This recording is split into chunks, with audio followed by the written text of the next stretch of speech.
welcome to Planning Phase Syndicate, episode 108, Aces, Higher, Faster, Stronger.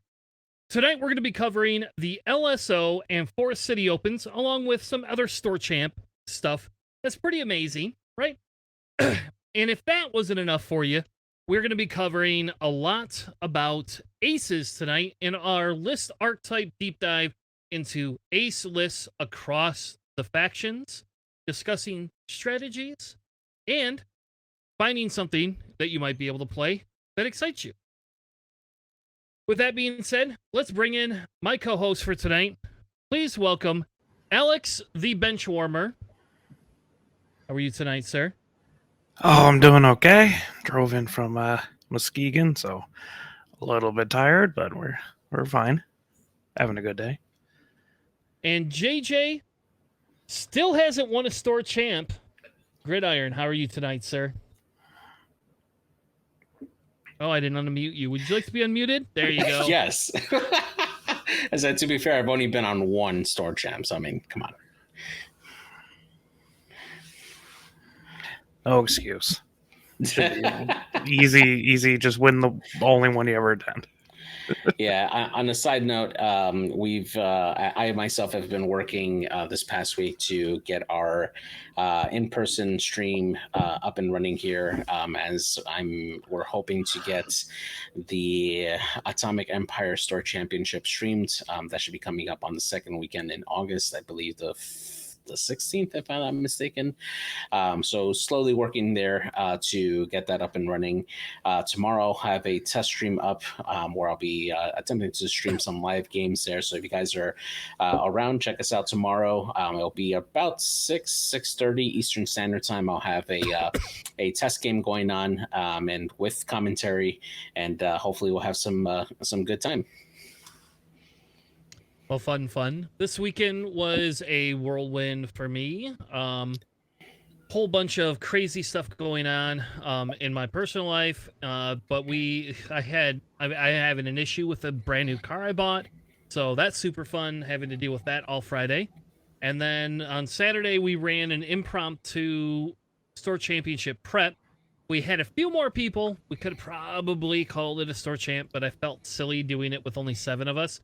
And one of the guys wasn't there at the beginning of it anyway, so he got a bye. So it's probably good that we did not do that. But we did pretend like it was one. Scum won, just so you know. Scum Really? won and was in the top 3. So How was the what was the list?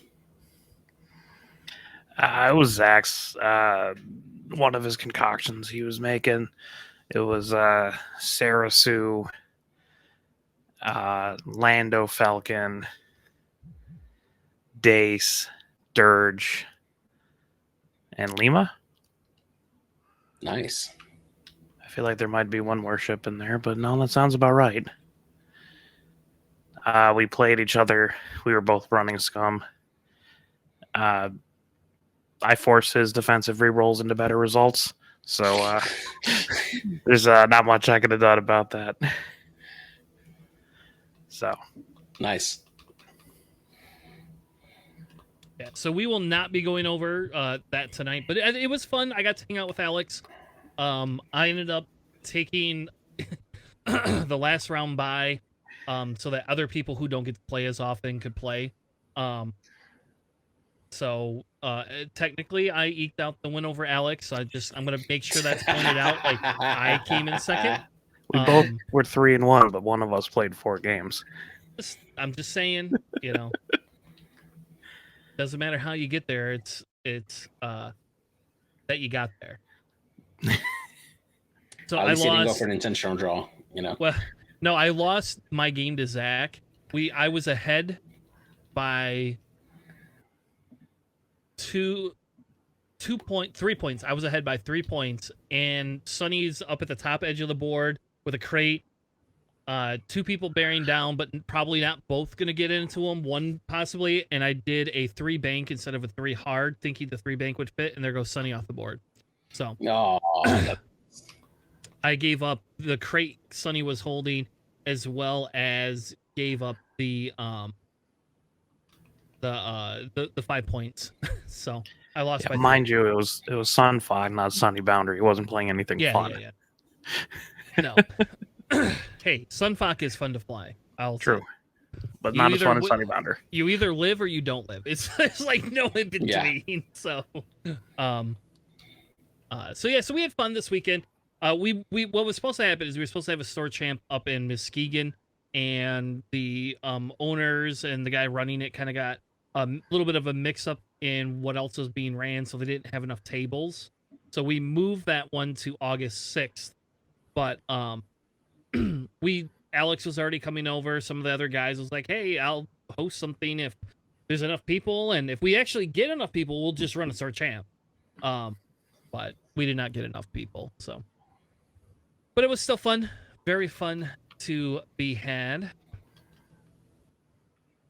All right, so shall we get into it? I think tonight we have a couple of different things that we want to cover. A lot of lists, a lot of archetypes, all these other things. But I think before we get into the results for all of the store champs and the regionals, because we did have a regional Lone Star Open, and I do want to 100% cover that tonight. What I want to do is do our list archetype series before we get into any of the other stuff to kind of talk through aces, because I think it will help us as we go through there, because we might see some ace style play with some of the lists that we'll be reviewing tonight later. So welcome to our Academy 101 list archetype analysis deep dive into aces.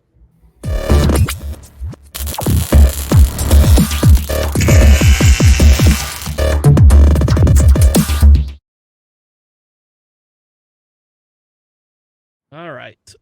So just to kind of review our list archetype series, essentially what we want to do is dissect the weaknesses, the strengths of all of them, look at different archetypes, define building blocks, understand the philosophy of the creation of these archetypes. And they are specified to X-Wing. So earlier we had been kind of going through all of the different, high level. We gave some rankings early on what we felt each of these archetypes did in each scenario, came up with an average ranking for each archetype. And now we're into our deep dive segment. And if you missed some of the other ones, we've done Alpha Strikes, Beefless, Swarms, and now we're doing Aces. So, quickly to define the ace style list, we came up with the fact that it has consistency of high initiative pilots, a coordinator to help with additional mods, and focus on repositioning to outmaneuver enemies, excels at 1 versus 1 engagements, but will possibly suffer due objective play. So what we did is we have a couple of different, we have six or seven lists tonight that we wanted to cover. This first list here is brought to us by Alex from the Republic Squadron. Now, this list doesn't have a specific coordinator, but does have a lot of high initiatives and does have some special things that will help it succeed. So, Alex, why don't you tell us a little bit about this list? Okay, this is a Republic list. It has 7B Anakin with extreme maneuvers, Predator, and R4P17. That's the kind of like a pattern analyzer droid. You look at it that way. It has just a Delta 7 Obi-Wan with CLT, Chopper, and Patience. Then it has SOC Oddball and SOC Wolf. It technically doesn't really have a coordination, but you also have double mods because you have the Force, and Oddball can actually pass the locks as well. And between Oddball giving locks out or having a zone, it helps Wolf out as well. Wolf's not, in the high initiative in this, but he's tanky and he's only 4 points. Yeah, and just those two tanks right there for the 8 points, that's really good. Yeah, and the extreme maneuvers on Anakin's real sneaky there. Being able to do a 1 hard boost for your force is very strong to either stay on target or get out of people's arc. And ace style tends to do, it's all about arc dodging. You can't roll bad green dice if you're not rolling bad green, if you're not rolling green dice at all. and that's what the two Jedi try to do. Now, in this type of a list, you can run either Obi and Annie closer together, or you can run them separate and kind of in a pincer formation. Which is the better maneuverability for this type of list? I honestly think that Anakin would be by his own, by and large, and Obi-Wan can be with the arcs. Obi-Wan's ability can be used to support the arcs with their focuses. And they can also kind of spontaneously generate a focus with the SOC ability in order to spend their focus to give it to someone else, and that person recovers their own focus charge. So life finds a way in that. It's kind of fun. Yeah, so Anakin's kind of flying around solely, then you got the others kind of together. You can pick objectives up with them. The crates is probably the worst for this list, other than you can technically put a crate on Wolf and Arc. Wolf and Oddball in the arcs. And they could take crates because they don't reposition a lot. They're kind of your, I'm going to sit here, I'm going to do a maneuver. Once in a while, I'll barrel roll type thing. Yeah, the only unfortunate part is that I got one agility. They do. But Selfless actually helps with mitigating a crit for crates, which is kind of cute. But yeah, crates would be the worst one for them. But they're pretty solid in pretty much everything else. I mean, they're meant to go kill things. And Obi-Wan, you can swap out like R2-D2 if you want like a regen, but having Chopper on Obi-Wan really hurts people. Especially if you're going against like Tomax. You know, just jam off the focus just because you're by him.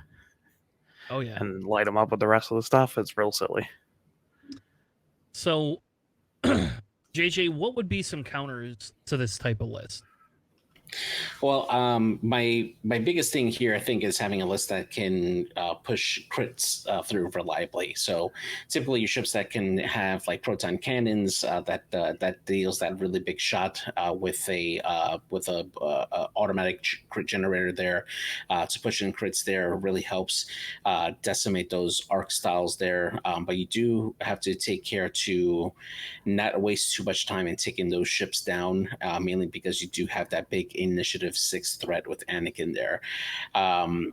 The hard part, I think the most important part here when you're playing against this list is definitely the objective game as well. Being able to at least match, if not outscore your opponents on objectives is really huge. Because while Oddball and Wolf can be very good offensively, if they do have to spend their action to either scramble or claim an objective, it does take away the ability for them to have a token to pass around, or at least use for the Born for this ability on this one here, and then further backed up by Obi-Wan's ability there for you.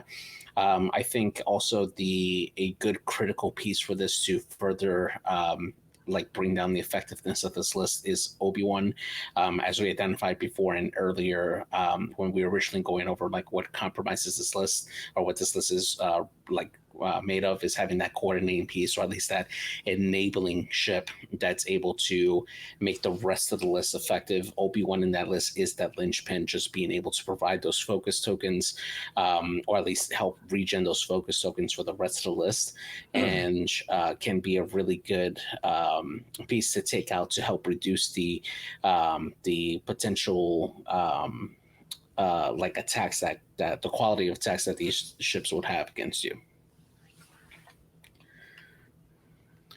Yeah, I also think like any like heavy like spike damage can really be terrible for this. It's got no dedicateds, so that's rough. But like, you know, Obi-Wan can be one shot if you just don't roll well enough.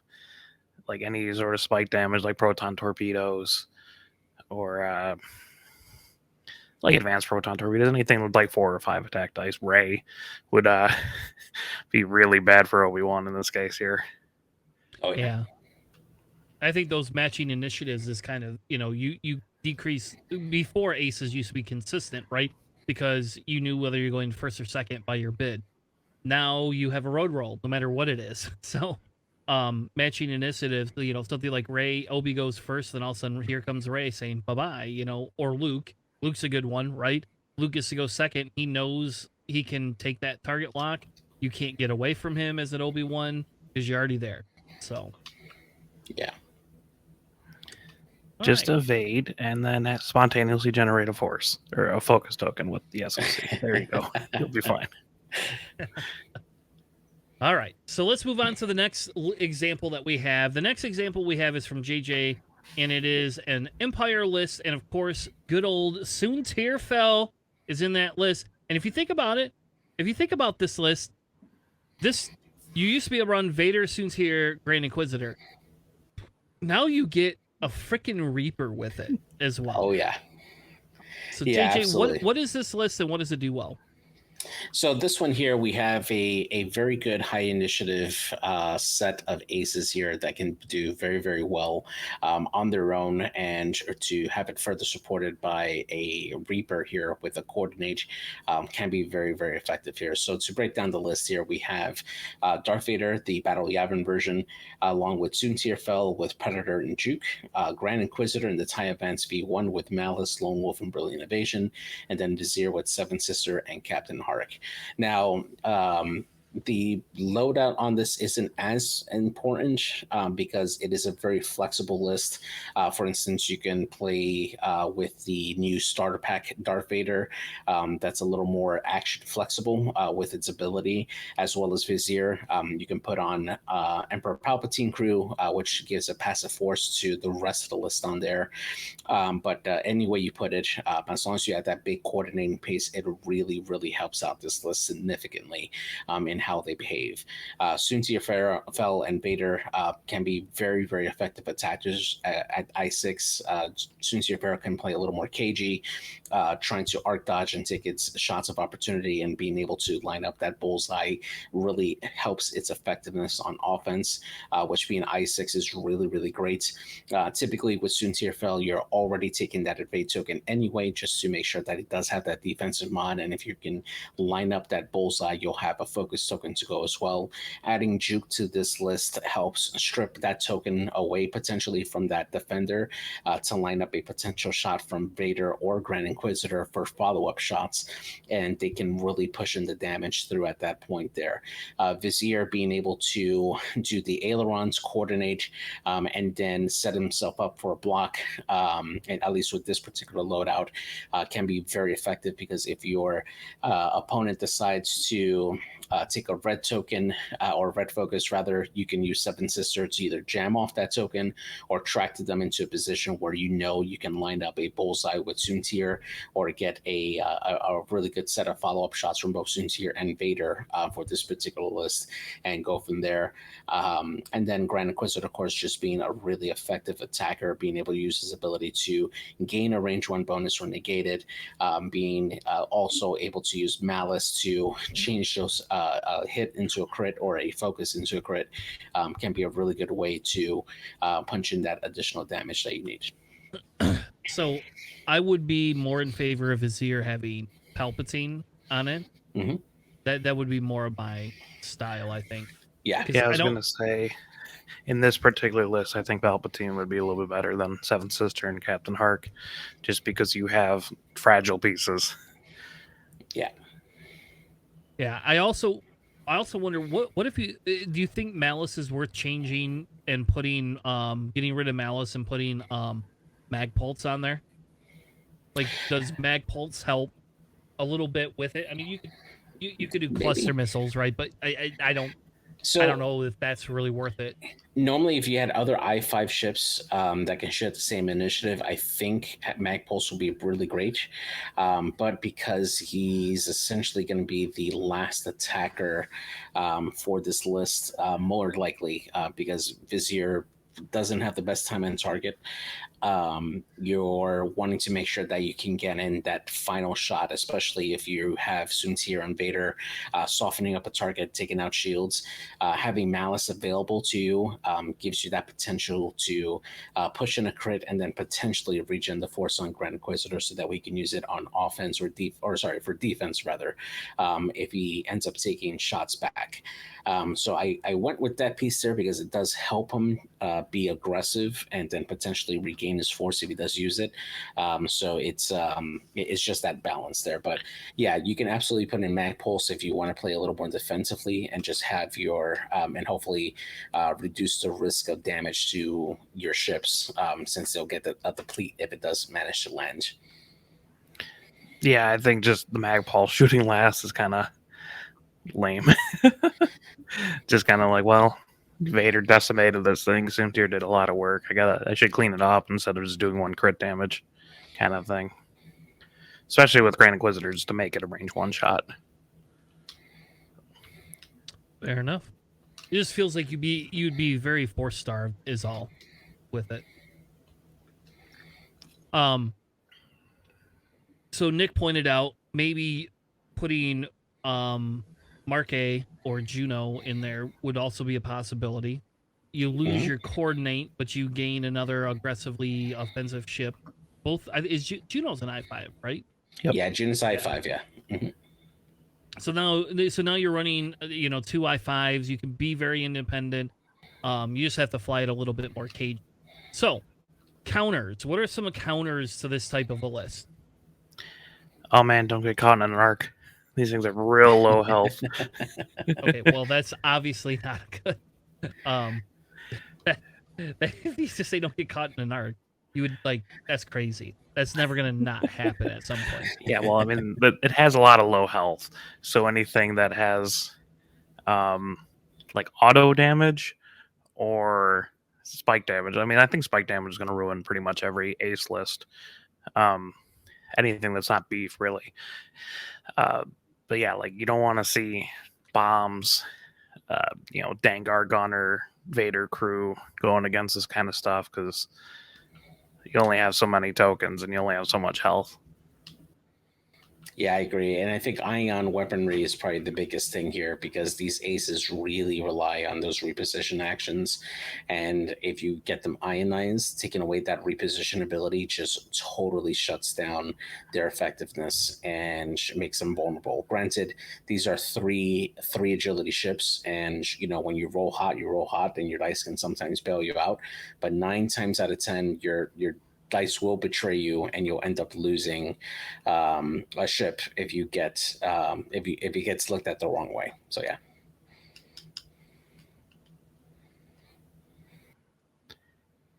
and I think also you touched on it earlier, Tanner, that Grand Inquisitor would probably be like force starved, and you're relying a lot on Vader to be doing a lot of the heavy lifting. If they put like any sort of pressure on Soontir, Soontir's got to run. He's 3 health, so you're kind of leaning a lot into Vader in this list.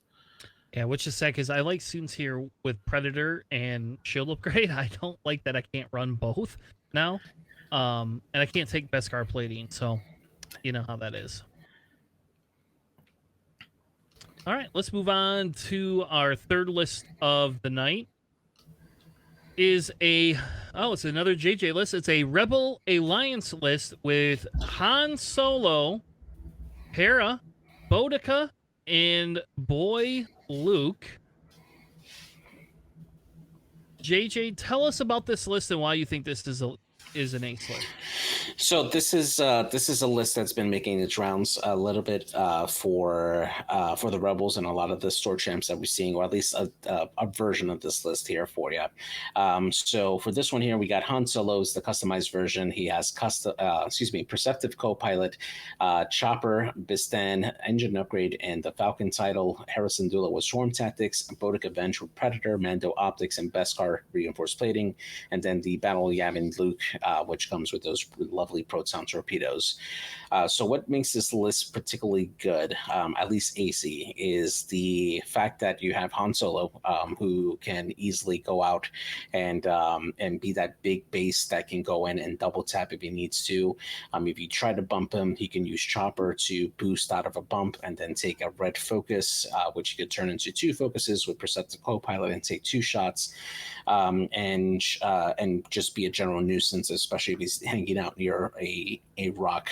Bodica bench paired with Harrison Dula Swarm Tactics is really great. If you're able to fly them together, you can essentially make Bodica that I6 shot alongside Hera to take a really good, potentially double-modded shot with Bodica into a ship there.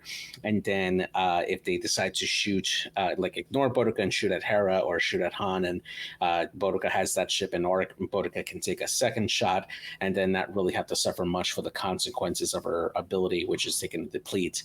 And then Luke Skywalker at I5 being able to shoot those proton torpedoes is just so great, especially if you decided to take a lock action with Hera.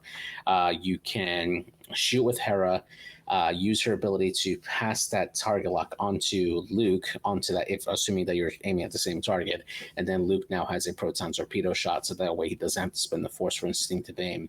And Luke can really mess up a ship with a proton torpedo with 2 force and a lock, especially if Bodica and Han already had a shot at that particular ship. This thing can hurt pretty good. The maneuverability of both Hera and Bodica allows them to get into pretty good spots there with their linked actions into repositions, and Han Solo can cover a lot of ground with his ship, and that boost on the large space is just so good. When played right, Han can be hard to track down, especially if you're trying to concentrate on him and you have Bodica, Hera, and Luke on your tail now, basically shooting you down at I6. Yeah, I think Han Solo in 2.0, I always considered him like the best ace. I don't think if people like realize how good of an ace ship he is. He's no longer as good because Poe is here and he can do whatever he wants. But that large base boost gets you out of so many arcs. It's crazy, and then you still get a best 2 shots with him with the rerolls that he gets natively. If your first roll's crap, re-roll it again. But that boost really gets you out of basically everything. It's a sad Hera, though. I don't like the just bring swarm tactics Hera. You're kind of not doing much in this kind of list. Well, honestly, Hera in this list plays the role of that coordinating ship, essentially, right? Although she's not taking the coordinating action, her ability basically allows her to pass on that mod to one of her other ships, her other friendlies that can use it for double modified shots. The Mando optics on Bodica allows Bodica to potentially set up a double modded shot too on a particular ship if set up correctly. But Hera is there to essentially provide that additional token. She could be defensive with the evade token and pass it on, or a focus token to allow a double modded shot, or even a target lock to give it out to Luke, so that way Luke can have a very accurate proton torpedo shot and erase the ship. But so I think she works as that coordinating piece in this list. Yeah, it's just rough to purely bring it as like a support piece because you're like leaning into Han and Luke to carry the rest of it, which they're better than I would say like Vader Soontir and just raw output of damage. But yeah, I mean, I agree. Like, I want Hera to do more, but at 5 points of loadout, it's very tough for her to really have an effective loadout that can make her offensive, short of like mag pulse. Yeah, and it's even just then usually mag pulse is nude or something. Exactly. And then at that point she does have to take a lock, and then if she has a bad roll, she has to spend it, and then her effectiveness just drop off right at that point. So it feels like it gives an incentive for your opponent to try to take out Hera, and if since you're pairing it with Boudica, and you're shooting with Boudica I6, if you decide to go against Hera at that point, you're just going to turn on Boudica's ability at that point. And that's going to feel bad when Boudica puts in a ton of damage, especially if they still have mods available.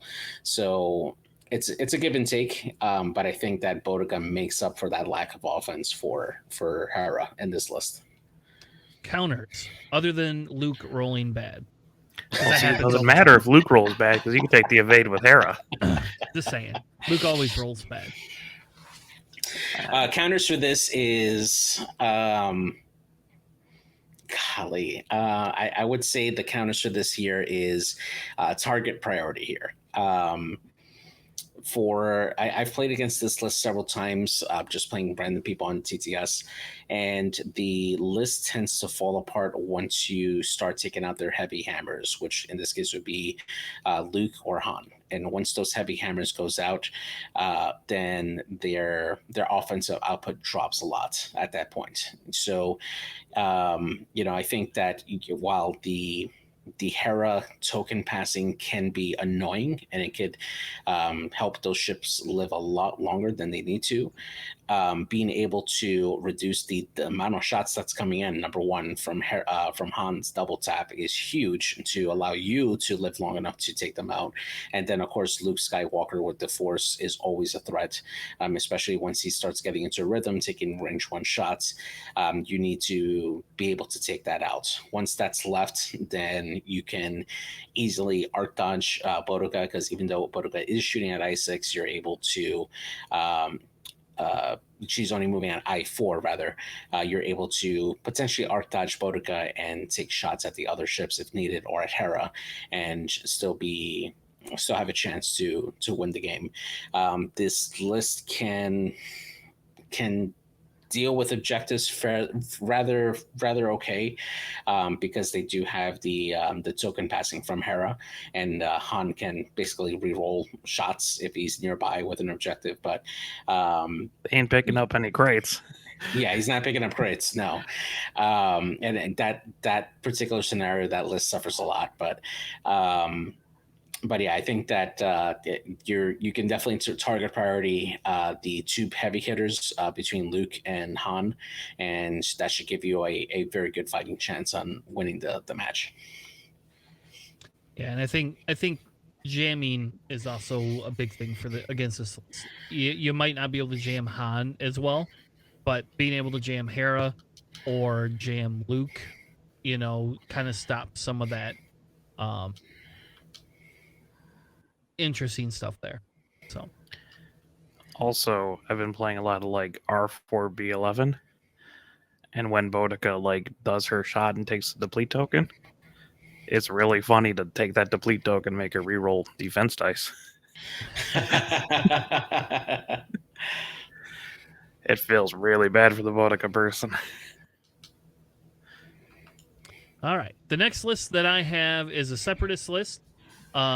I threw an extra ship in here because it gives you the option. You can run Volan or two of the Afflax. So it kind of depends. Do you want to run a bunch of Ace style ships, or do you want funny reroll man in there? It kind of there's a quandary to how you want to run this. Now, the other difference here is you could take on DGS. You can take Kraken or Hondo.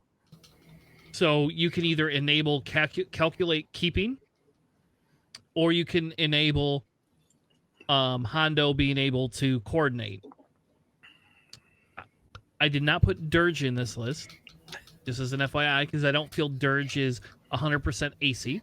He is somewhat AC because he's an I5 that can reposition, but Dirge also is not as AC as these Afflex here.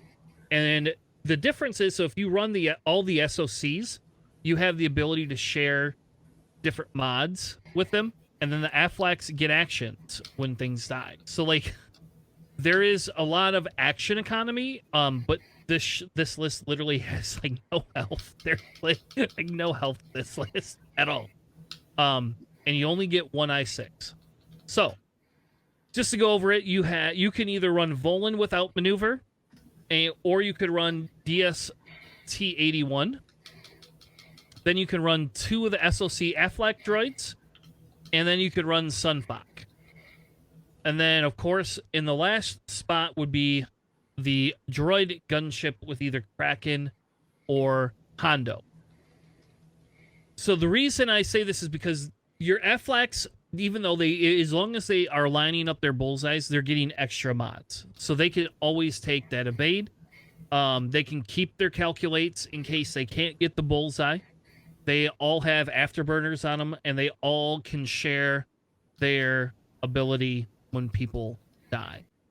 And then, like I said, the reroll droid, like, to me, that's the best ship, though I did lose it at least once this weekend. But only once out of 3 games did I lose it. And really, it's just, if you roll 3 blanks and take 3 strains and then roll 3 more blanks, I don't know what to tell you. So it just happens sometimes. But the probability of that is pretty low. So was BB-8 shooting at you? No BB-8s. No, Alex. Everybody ran Scum. Scum and Rebels, and one I played Brendan. Brendan played Empire. I played Mad. He was running Funny Reroll Man, and I shot a proton cannon at him, and then he died. Yeah. Because you can't spend green tokens when you are in dead to rights. So it's like, cool, you can get reroll some stuff, but here's 3 crits. Yeah. So that's kind of the list. Obviously the first counter is bombs, right? Bombs really wreck this list, because if you know where they want to be, they can reposition, but they're not able to reposition in the same manner as like a Jedi and still have all the mods they want. Those Aflacs being able to take white evades, though, is pretty dope. Like, if you're by objectives or obstacles, like, I was hoping those would go down to 3 points, because I would just constantly run them. That's what I would run. They would be in every list I ran in Separatists, because they were so much fun to run. Remember, JJ, we subbed those out when we played Kyber Cup this year. I remember and that. I bitched about it, because if they die, they die. And now that I'm running like all these stupid tri-fighters more often, I feel like we could go back to Kyber Cup with my experience now, and we'd do even better. Like the 2 games that I lost, one of those I would not have lost with that list.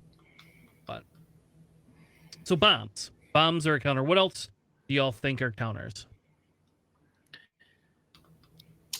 I think crit generation is a big deal, especially for ships that don't have shields natively. Crits can really hamper negatively these ships here. A single structural damage is basically a death sentence for these ships.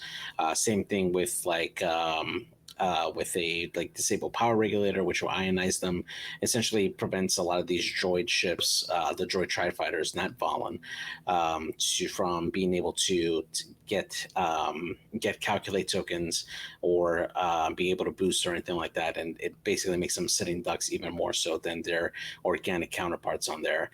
So iron weaponry and crits can be very, very critical tools to take on this particular list there.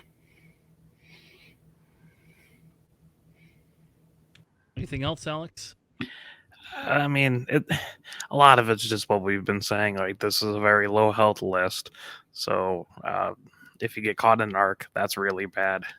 Spike damage would ruin, like, 4 red dice get over 3 green dice fairly consistently. So it's any auto damage, any spike damage, and you have to be real confident with your play here. But also those the Aflacs are 5s, right? So Sunfok being your only 6, if you go against something like a Han or 7B Anakin or something, they can be arc dodged pretty easily because they're only 5s. Yeah. In Separatists, there is very few I6s, so right. You have Sunfok and Jango. That's who you get. That's it. Separatist is not the ace centered. I mean, you can instinctive aim or heightened perception, Dooku and Maul, technically. Okay. Anyway, can we move on? Let's we're not even going to go down that road. But do you know what faction is very AC with a lot of high sixes?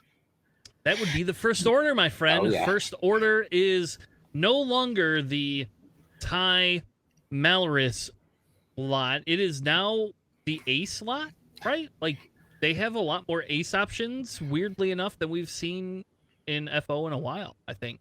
Like, and I think outside of Kylo and Von Reg, we didn't have a bunch of Aces that were running around. Well, Supernatural Kylo, there you go. I guess that was a thing for a little while. So, yeah, they kind of had that. So we threw together two lists here that kind of they're a little bit different, and Alex is going to go run through the first one, and JJ can run through the second one. Then we'll kind of talk about them. Okay, so the first one is actually a list that Cody has been testing out. It's not the one that he brought to the Forrest Open, which we'll get to, but it is one that he's been testing out. And this is Silencer Kylo with Extreme Maneuvers, Debris Gambit, Sensor Scramblers, and Advanced Proton Torpedoes. Blackout with Lone Wolf, Sensor Scramblers, and Prockets. Malarus with Magpulse. And then Rush with Predator, Fanatical, and Optics. I know he was running this one for a while. Cody just basically plays every ship just completely farther away from each other. And then we'll collapse in on someone. And that Debris Gambit giving Kylo an evade is very tough to deal a lot of damage. Like, you're not... Silencers have, like, a lot of, 4 hull, 2 shields, right? So Kylo with a force and evade is pretty tough to kill in a silencer if you do manage to get a shot on him. All right, JJ, what's the next list that we have?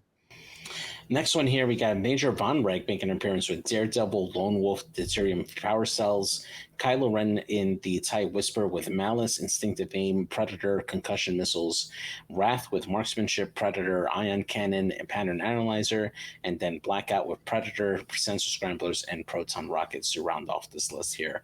I cannot tell you how often I see people run like different variations of Von Reg with like different like loadouts for his talents. Daredevil on Major Von Reg is so good to outmaneuver your opponent or outfly your opponent.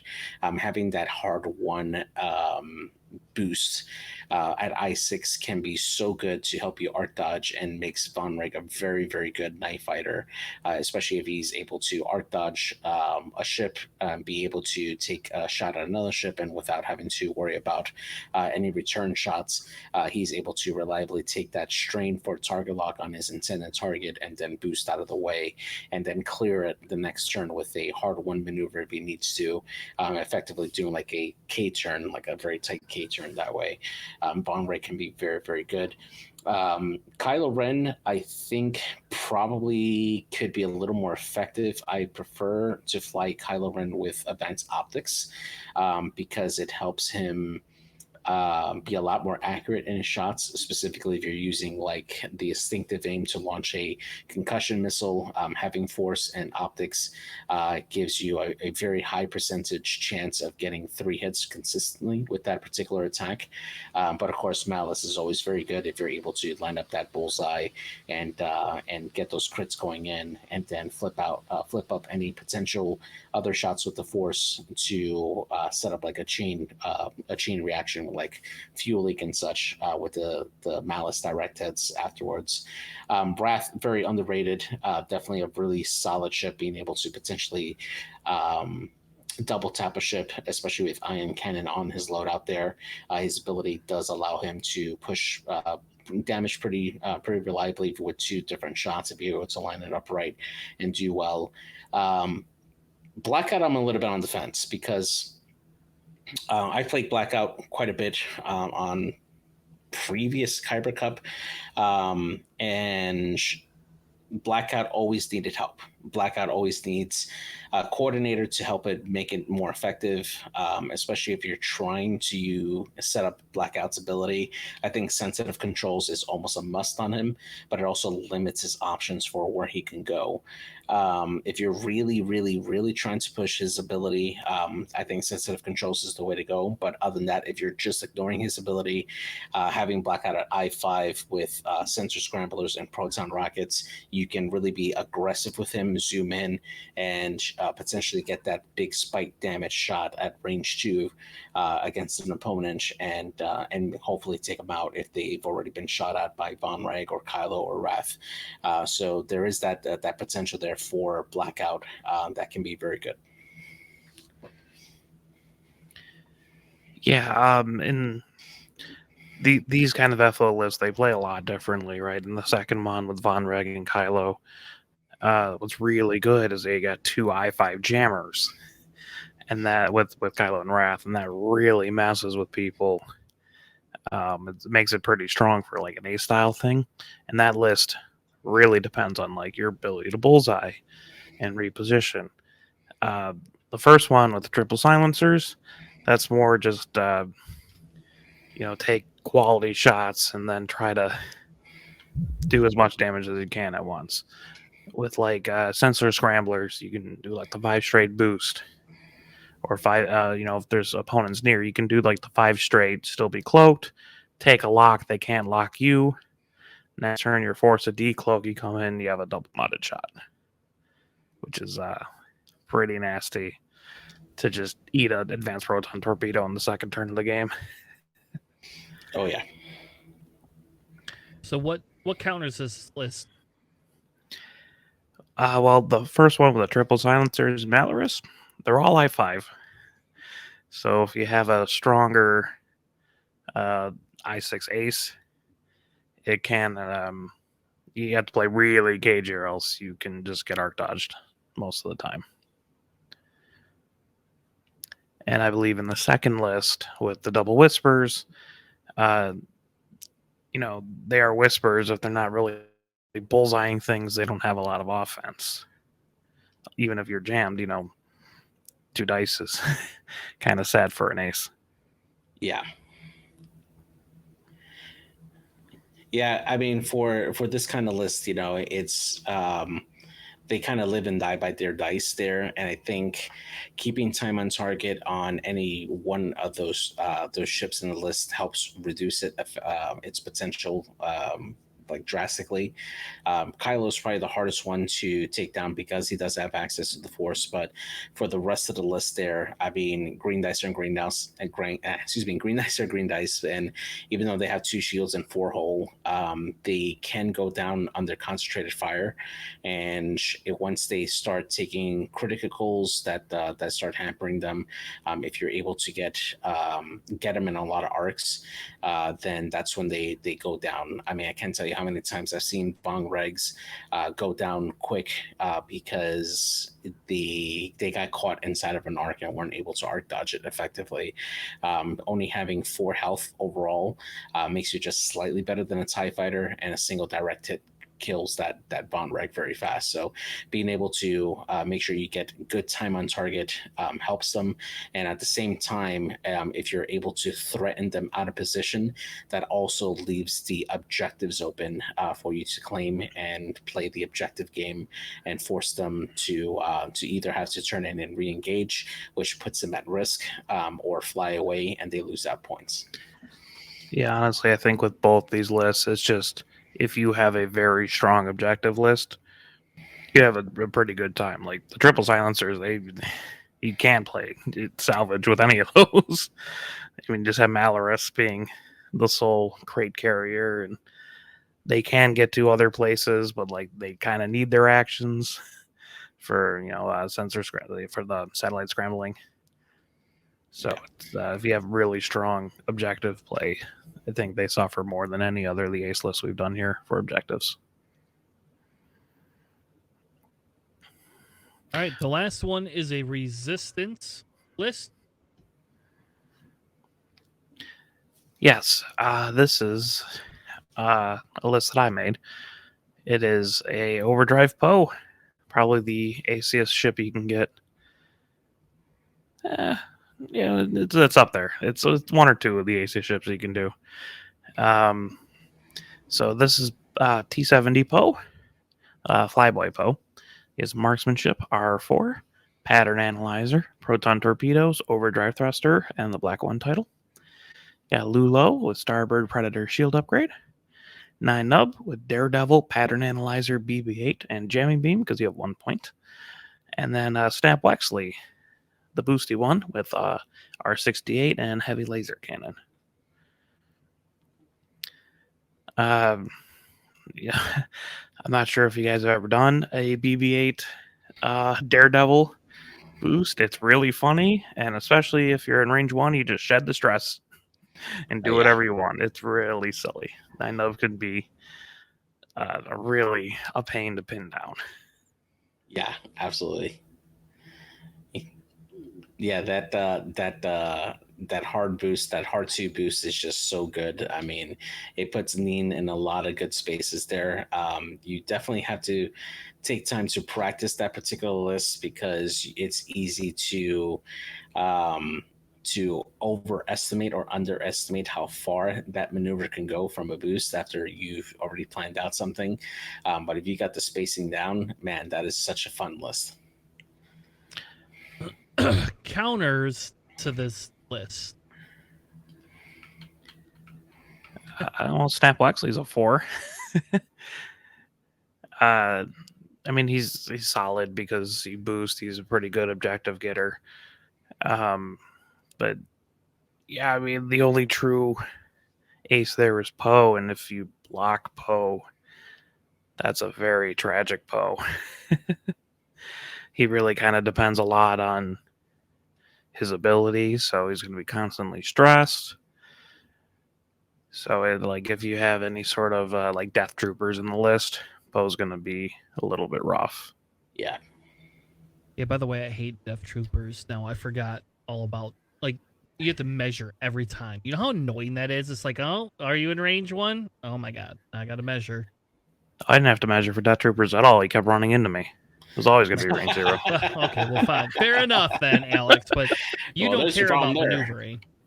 Yeah, I don't want my caught with sun Afro packs. for 4 turns in a row, and so did he, but he had rack, and then he died.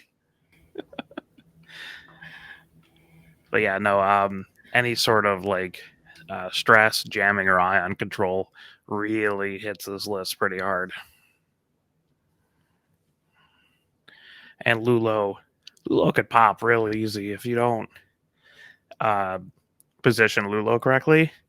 You have, in this case, 5 health because you have shield upgrade, but it's a 5 health ship with 2 agility and probably just a focus. Yeah, which is a little scary because it's a 4 health wing. If people go in on it, you know how that's gonna go. I've watched my Lulu just die. It's sad. My Lulo's a champ, but my Lulo just looks at any incoming ship and just 5 straights right past them. He's just not dealing with it. Or I fly Lulo off the board. It's one of the two. It's either you live or you die with my hands. That's the best when you do that. I mean, it's kind of like me flying Sunfuck off the board. So there you go. That should never happen. But hey. I did that in a Michigan regional. Flew my Sunfuck off the board. Oh, that's rough. Yeah, I tried blocking it. I blocked the 1 hard to stop him and barrel rolled myself further away from the board and still barely clipped it with the 1 hard. I did what I could. All right. Well, that was the conclusion to our Aces list archetype discussion. I don't know. What do we have left? Control? We haven't done control yet. Yeah. Ooh, that's going to be fun, though. I My think list is a control list. Yeah, Scum does really well, I think, in control lists. So maybe the whole episode will just be Scum control lists. All right. So, okay, we're going to do control next. It'll either be next weekend or the week after, depending on what else we have coming up. So it'll probably have to be the week after. Why, do you have a bunch of stuff planned for next episodes you want to share with it? No, but I'll talk to you about it out there. Okay. either which way, we are going to move into our pattern analyzer segment where we analyze the current meta.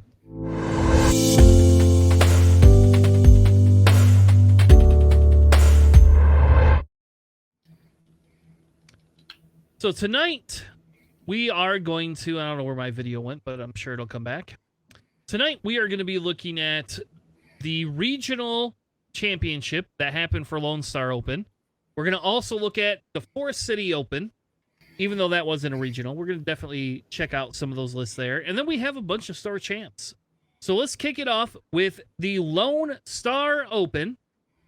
The idea behind this segment is to analyze kind of some of the numbers behind each of the different tournaments and see patterns, new lists, and amazing things that could happen.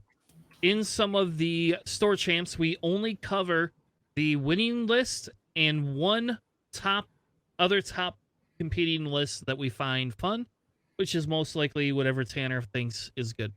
Because neither one of those guys ever give me any cool lists. So it's always my opinion. So if you ever wonder why the lists look the same, that's probably why. If you ever wonder why they're all separatists, It's not. Fuck off. That doesn't happen almost ever. So when I see a unique separatist list, we definitely talk about it. All right. So let's talk about the Lone Star Open. JJ, do you know how many people were at the Lone Star Open? Was it 46 or 64? I think it was meant for 64. However, I don't believe they filled it out. no, if you count like the number on that chart, I believe it's like 43 or something like that. Yeah, exactly. As you can see here, Rebel was the prominent faction, obviously. And Rebel made a lot of 30% of the field. Freaking cut almost all the top cut 8 were like Rebel 2. So I do have a question for you guys here, and just like a side tangent here. So obviously, with us, covering a lot of the meta here for, a lot of the store champs and regionals that we've been seeing so far here. We've seen a significant shift in like the factions that are being taken for a lot of these stores, and just wanted you guys' opinions on Rebels. Right, we've been seeing definitely a lot of Rebel Alliance lists that are being played here. We know that right now Han is super popular for obvious reasons. Do you think that we're seeing a huge amount of Rebel mainly because of the ease of use for these lists, that it makes it a lot more available for players to go in and do well or consistently with the Rebels now? Or is it just because the faction has a lot of good like versatility in terms of like the options they could put together in the list? I think it's actually a little bit of both. I think that they have some really good versatile pieces. Like Keo, like the 3-point debate, right? Do you take Keo? Do you take Wedge? Do you take Hollow? And and then also it's very easy just to kind of bank around the board, double focus, shoot 2 shots, take your mods kind of thing. It's not like mindless, but it's not complex. So like the long the tournaments go, you're suffering less fatigue, and it's not very brain draining to play something like a Han and Boy Luke and a couple A-Wings. Yeah, and I think some of it is too, JJ. Is not just as much. It's like Rebel is the quintessential faction we haven't been able to play outside of Scum. That we haven't been able to play since 2.5 started. Rebel has struggled in terms of pricing for it, and with some of the newer cards and things, they have fixed that. Maybe a little bit better than we wanted them to, but I'm not complaining too much. Just I'm a little bit complaining. I'll complain about Bistan all day, every day of the week. Like I don't know. I'm just anyway.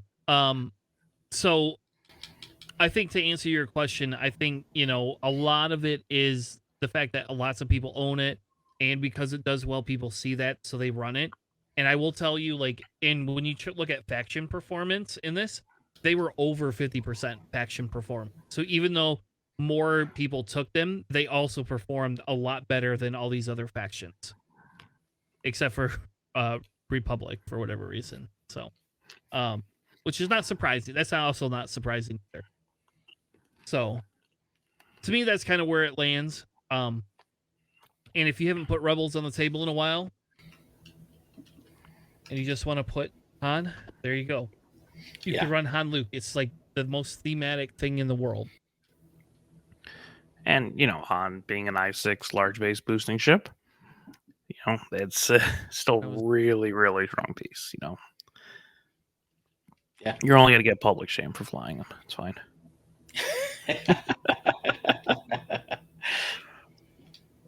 All right. So the other, if we look at, we don't have to spend a lot of time on the pilots, because obviously Rebel did everything. Rebels were doing everything, but I mean, you could kind of see the top, all of the top, Rebels, lists here have either Rebels or Empire in them, which were the top two factions. But not surprising in terms of, counts. As for compositions, this is actually a lot less than I thought it would be. There's only 4 of them that have more than 2 or 2 or more. One of them's the Empire, obviously Rebel. So a lot of people are flying Fang, Falcon, 2 A-Wings, and the TIE Fighter. And, so you have that. And then you have the one that had the most, which is a 4-ship Rebel list, which I think is kind of crazy, right? Like a 4-ship Rebel list is taking over that 5-ship Rebel list spot. So that's kind of cool and kind of not cool at the same time. So I think we'll get to see we'll get to see that composition. And I think a lot of and the problem I have with some of these numbers a little bit is if you have teammates and all the teammates are running these different things, you're going to get duplicate lists, right? I think that's how that works. So JJ, will you run down the top 8 for us? Yeah, sure. So the top 8 here. Oops. Stand by. Actually, Alex, if you can do it, because no problem. I got this. Okay, top 8. First person, Paul Heaver. He won. It was a Republic list. And then 5 Rebel lists after that, an Empire list, and another Rebel list. Paul Heaver's winning list in Republic is actually pretty AC, sort of. It has SOC Oddball, SOC Wolf, SOC Anakin, SOC Jag, and Padme, with marksmanship, passive sensors, and proton torpedoes. Padme is, I think, an underrated piece. She's very good at controlling things. It's actually pretty nice if you're going up against something like a Bistan Han, and he rolls multiple focus results. And his ability is still modification, even if it's not a lock. So if he rolls multiple focus tokens on his first roll, he can only reroll 1 with his ability, which is actually pretty cool. And then if he does reroll 1 focus and then gets more focus results, he can't modify any of them because he can only modify 1 focus result. So it really messes with Han's ability there, which I'm not sure if people realize is as controlling as it can be with that. Yeah, and that's Paul Heaver, right? Yeah. Yeah, it's Paul Heaver, 3 arcs, Anakin, and Padme. Yeah, which is crazy, right? Because now we're seeing, all these SOCs, which we haven't seen as much. I mean, we have seen it. Don't get me wrong, but like, I think Padme. I don't know. To me, Padme kind of seems like. Do you really need proton torpedoes, or does plasmas like make it sufficient and allow you to have some of your points back? And if you do get your points back, what are you putting on her? Yeah, I think that's kind of the problem with Padme. I mean, she has a ton of loadout, which is great, but I don't know what. I mean, other than putting like Juke, which I know JJ loves on there. Yeah, that's exactly what I was going to go. Juke and plasma. Yeah. Yep. And passive sensors really helps with a lot of the higher AC kind of lists here. And also, I will point out, remember how he won that Store Championship with like a bunch of Q7 Astromechs in his list? Mhm. Doesn't have it in this one. Haha. Serious waiting tournament. He has one. Well, he has one because of Kim's on the standardized loadout. There's not much he can do about that. But you have 1 point left over. Then he's not taking that, which I appreciate. But I'm not sure if you would take Plasma Torps in this list, honestly, just because you have Anakin and Oddball shooting first. You probably just want the spike damage, especially against like Han Solo, right? Just do a fair amount of damage with Anakin. Oddball can hit him, and then just follow up with a proton torpedo. It's terrifying. Yeah, and Padme has the Padme ability, right? So you're really just being a little motherfucker. Mm-hmm. So, all right, our runner-up was Chumbalaya, which is Jeremy Chambly. Chambly, yeah. So, JJ, what did he yes. run? So Jeremy ran a rebel list here. So we got Han Solo, very similar loadout to what we looked at before. Perceptive co-pilot, chopper, Bastan, engine upgrades in the title. Fen Rao in the Fang with Predator, Crackshot, Beskar plating.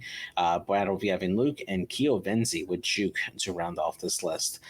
So if you guys haven't seen our Aces recap video, you should definitely check it out. We kind of went over a similar list here there. But you have two i6s here. With Han Solo and Fen Rao being able to go in and punish pretty good. That Predator crack shot combo on Fen Rao can really do a lot of work there to get damage through reliably, potentially either getting a really good crit through on a ship that has no more shields, or getting that last shot or that last hull damage onto another i6 that doesn't want to take any crits, can make Fen Rao very effective. And then Luke Skywalker coming out of Initiative 5, being able to use that proton torpedo shot can be very, very dangerous as well. Keo Venzi being able to use its low initiative and its ability to contest objectives fairly reliably. And since Keo tends to want to take an evade token anyway, having Juke on there makes sense, being able to potentially sneak some damage in on a ship that doesn't have any more mods, and do some work there with the Force as well. Very solid list. Yeah, I'm pretty sure that's the one he flew at the Store Champs too. Yeah. Yep, Yeah, it is.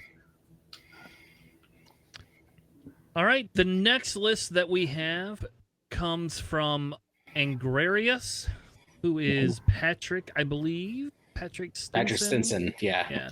And congrats to Patrick for getting your World's invite. It did roll down to Patrick from this event there, so congrats.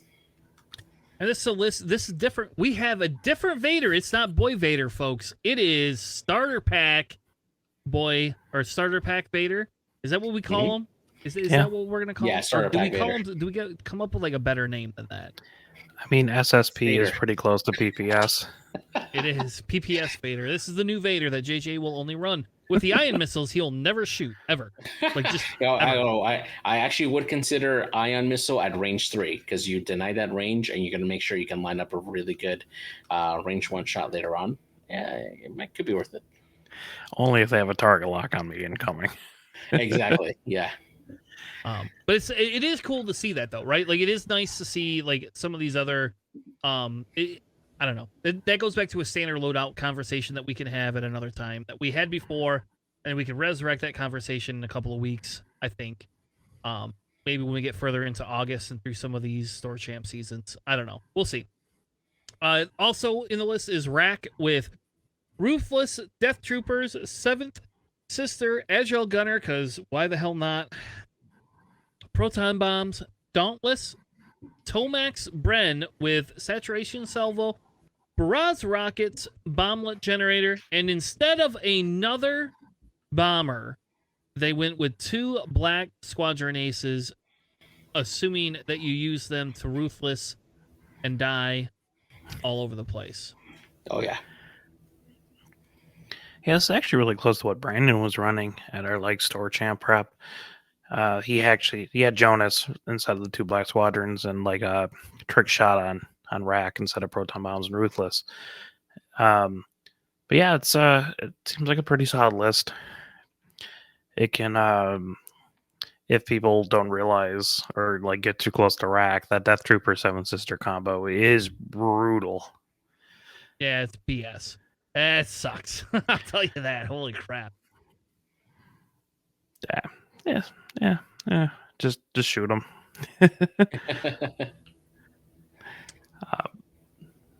Yeah, so cool. It's a cool list. I do like this list. And I do think there is some viability to some of this. And it is nice to see. I don't know. It's not nice to see another stupid Vader come out that cheaply, I guess, but it's fine. We'll make do with what we can do. JJ, do you feel this would be an aces list?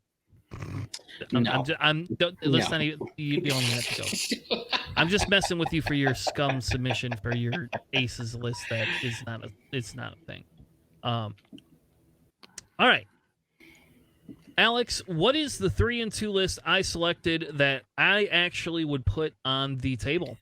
And it has almost enough of one upgrade. It's just missing one. Just need one more of those, and it would make you feel better. It is a 6-ship Republic list here. We have Rick Ali with Predator, Juke, and R4P. Padme with Trick Shot, Proton Torpedoes, R4P. The R4P is actually pretty solid on the Naboo's themselves because they don't have a lot of slow. I mean, their blues aren't really great. It's like 2 or 3 straight and like 2 or 3 banks. So in order, if you do a Talon roll, they don't have K turns. So if you do a Talon roll, you can like blue 3 hard out of it and get your evade action and keep your time on target. So I actually like those over something like just normal R4 Astromech. And then you have SOC Oddball, SOC Wolf, and then the 2 Z95s that cost 2, Slider and Boost, both but dedicated. Yep. So somebody just needs to run another dedicated, and then it meets your criteria for a Republic list. Yeah, I mean, you could always just not run SOC Wolf and run just normal Wolf. There you go. Then you can put dedicated, baby. You're killing me. I actually like this list. I think I don't know. I'm not a fan of Trick Shot Padme, though. I guess I don't understand the logic in it. And maybe it's because you only have 4 other points and you can't run your whatchamacallits, you can't run passive sensors on her. But like I almost feel you could go passive sensors and plasmas, and then I don't know, what does that give you left? So the plasmas are 5, passive sensors are 5, so that's 10. You can do passive sensors, proton torpedoes, you just don't get an astromech. Yeah, but I think I agree with you actually with those astromechs. I actually do kind of agree with you on those. Like I really like those astromechs, and I think that becomes the question is if you move down to the plasmas and do plasmas and passive sensors, you still technically have what 6 points left over. With if you do passives R4P and plasma, Yes. You have 6, yeah, which is just 1 under Juke. Yes, which is okay because we probably don't want that Padme. Nobody probably wants that Padme. But what would you run like to me? I think if you get rid of Trick Shot and move it down and put the passive sensors on, like what else would you run with those 6 extra points? I actually wouldn't run passive sensors because you have SOC Oddball, and SOC Oddball can just pass her to lock. Ah. So, yep. So you can run if you wanted to, like Juke, Plasma, FCS, R4P.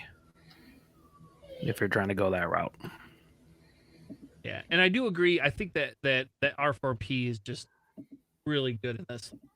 Like I really do think that's like that's positive. Yeah, it really helps that turnaround the maneuvers they have, because it's really hard to like set up like a Talon roll 3 bank and still be like everything okay. So all right, let's move on to the next tournament. We have the Forrest City Open from the Ewok Squadron. You can definitely see, this is ridiculous. You could definitely see all the Rebel lists here. Mostly Rebel lists. Only a few Empire. Canada must not like Empire lists, is that? So the stats card are a little bit skewed in this one here because the number of players is lower because and it makes the stats skew a little bit because you have 7 rebel lists, but yeah, only 1 empire list that reported on this. That's pretty low. Good night, Daddy. And they had there's another person in there with, and I don't think some of the unknowns are actually like linked on there. So if you go to the page, it's like one of them's like an empire list. I believe one of them's like a first order list, and the other one you just don't know. We don't. But The world may never know. there was 2 Americans at this tournament. One of them was streaming. Yeah. No, there was 3. Yeah. Yeah. But like for players, it was co-host the Best of Best Rivers podcast, Cody Wood, and also local legend Ryan Staniszewski went up to Canada to play in this tournament. Yeah. When we look at the pilots, obviously it's Rebel and FO heavy, so really those are the top pilots. Whole Oakland, like showing up, that's a little bit more surprising. We'll get into that in a minute, but that showing up, that's definitely a little bit different of a twist we haven't seen all over the board. Not a lot of repetition though in list. Again, it's a smaller tournament, so you don't see as much of that, but definitely a lot smaller repetition. So there was 3 Han, Y-Wing, A-Wing, Luke, and Sabine lists. So it seems like for that they just replaced like Wedge A-Wing, which a lot of people were taking, presumably with Hawk, and I guess they could still take Wedge A-Wing and then just swap for Keo, but Keo is high on the count and Wedge A-Wing isn't. So I'm assuming that's the case there. So I pulled the top 8. There's kind of your top 8 for it. Brendo from Nickel City made it in. I don't know who Gonk 72 is off the top of my head, actually. I don't recall. So Cam Murray, Cody Wood, Killiam, Matthew, and Mike. Oh, did I say Brady? I think I missed Brady. So those are your top cut. They did a top cut to 8 for it. So JJ, the winning list was our very own Brendo. Congratulations, Brendo, on your many bloody wins. And he ran a list that didn't have frickin' Han in it. There you go. Look at that. Yeah, it turns out that you can actually run Rebels without Han and still be very, very effective. And there's a Horton Psalm in it. A Horton. Yes. So, yes. like, really, that list should just be called Horton Hears a what? Doesn't hear a Han. You'd be pretty on theme with the forest setting too, right? Yeah, exactly. Yeah, like, and maybe that's why they ran that. I don't know. Like, I'm not 100% sure why Brendo ran that, but definitely, how about this? Like, it was a list I would have normally chosen just to, like, review. But in this case, it won, so we get to review that. Now, I will say it only won by 1 point, though. Just as an FYI, it did not win by a lot. It only won by 1 point. But, very excited. JJ, what is this bloody list? So this Rebel Saddle list, we start off with the 2 point Sabine Wren with Beskar reinforced plating, Keo Venzi with Lone Wolf concussion missiles, vectored cannons, Hull Oakland with dorsal turret APTs, and precise astromech, which is the Battle of Yavin version here of Hull Oakland, Bodic Avenge with Predator Beskar reinforced plating, Mando optics, Horton Psalm in the Y-wing, which is that new Initiative 4 3-point Y-wing with dorsal turret and thermal detonators, and then Battle Yavin Luke, the one that we see all over the place here. So this is a 6-ship list. This is definitely, in my opinion, a very, very good objective grabbing list. You can essentially set up your Keo and Sabine on opposite sides of the board to take out those corner objective points, either in salvage or in scramble, and just force your opponents either have to deal with them or they'll get more than they're worth in points to score objectives for your side there. The rest of the list can go out there and really contend. Whole Oakland being able to do some real work with the APTs and precise astromech. Boudica bench as well being in there at initiative 4 as well to help with Horton Psalm. Boudica can go in at range 1 if she needs to put some pressure on your enemies, and Horton Psalm gets the bonus for having that other or having Boudica in range to reroll attacks as needed. And then of course Luke Skywalker is just that big gun for the rebels that can punch very, very hard. This is a very good list for objectives. It can help burn down ships too as well. If you have a lot of ships concentrating on a single ship, it could burn down things pretty good as well. And just congrats to Brendo for bringing in this list and doing very well. Just shows the caliber of their skill. Yeah, I like this list actually. I think this list is all right. Alex, what did Gonk bring as a runner-up list here? You're gonna do that to me? Not gonna give me Cody's list? That's fine. All right. You can have Cody's list. I'll take the runner-up list. For Gonk 72 ran FO, which is another like top in this tournament. Everybody likes FO over there, I guess. They ran Kylo Ren in the Whisper with the Sweet Advanced Optics Malice Concussion Missiles. Lieutenant Hughes with Special Forces Gunner SFG. Pattern Analyzer, Proud Tradition. Commander Malaris with Cluster Missiles. Quick Draw with Fire Control Systems, Special Forces Gunner, Fanatical, Proud Tradition, Deuterium Power Cells. It's a little bit different Quick Draw than we've seen before. And Midnight with Squad Leader and Biohex Codes, which is so much better than what I've been running on my Midnight. I've been running Marksmanship, right? Because it's just you got the extra thing or whatever, or is it Marksmanship? Yeah, something stupid I run with it.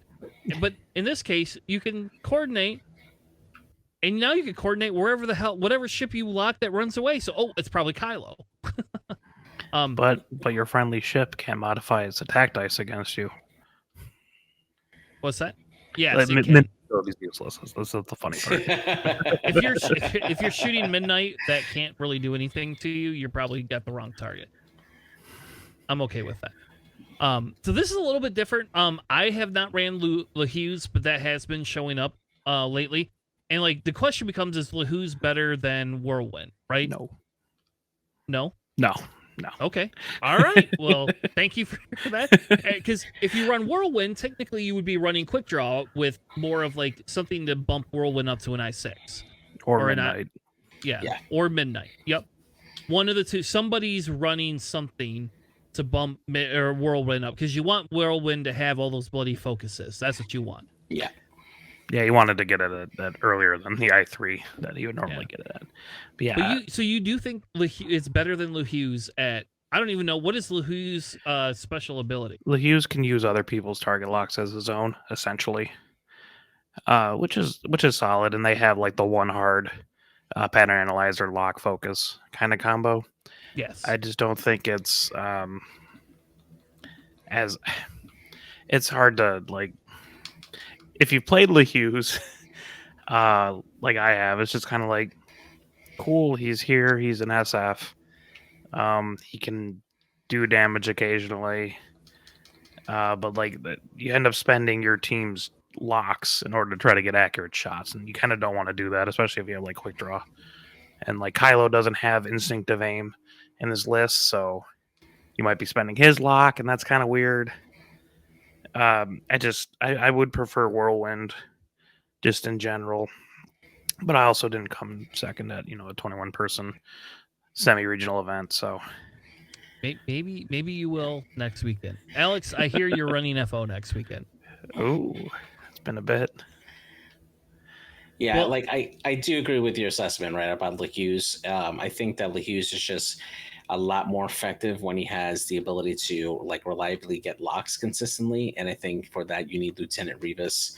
And right now there's just so much competition for the FO slot, the tie FO slot, at 3 points, where you can have Malorus and Scorch or DT, and just have a lot more offensive potential that way rather than just sending in a ship just to solely boost LeHughes.